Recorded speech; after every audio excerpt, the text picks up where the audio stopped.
நம்ம மக்கள் ஒத்துருக்கு. நான் சொன்னேன் அதெல்லாம் கிடையாது, அன்னைக்கு இருந்த தகராறு இன்னைக்கு நம்ம வண்டியில் இருக்குது. ஆனாலும் பகவான் நீ வந்து இந்தியா ஃபுல்லாக அவார்டு வாங்கணுமா, நீ போய் திருவண்ணாமலையில் யோகிராம் சரத்குமார் இருக்கு போ அப்படின்னு.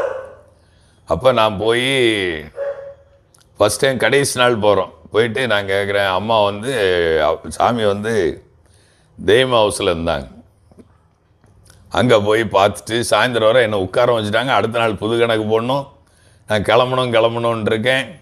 உடனே கடைசியில் கணக்கு புக்கெல்லாம் கையெழுத்து போட்டு கொடுக்கும்போது நான் சொன்னேன், பவானி ஒரு நாள் ஒன்றை வந்து அழுதேன், 365 நாளும் என்னை நிற்க விடாமல் ஆக்கி எனக்கு வந்து ஸ்டேட் அவார்டு வாங்கி கொடுத்தீங்க.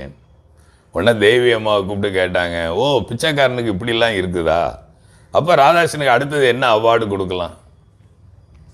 நான் ஒன்று சொன்னேன், பவானி அது நீங்கள் நினச்சா எதையும் கொடுக்கலாம்.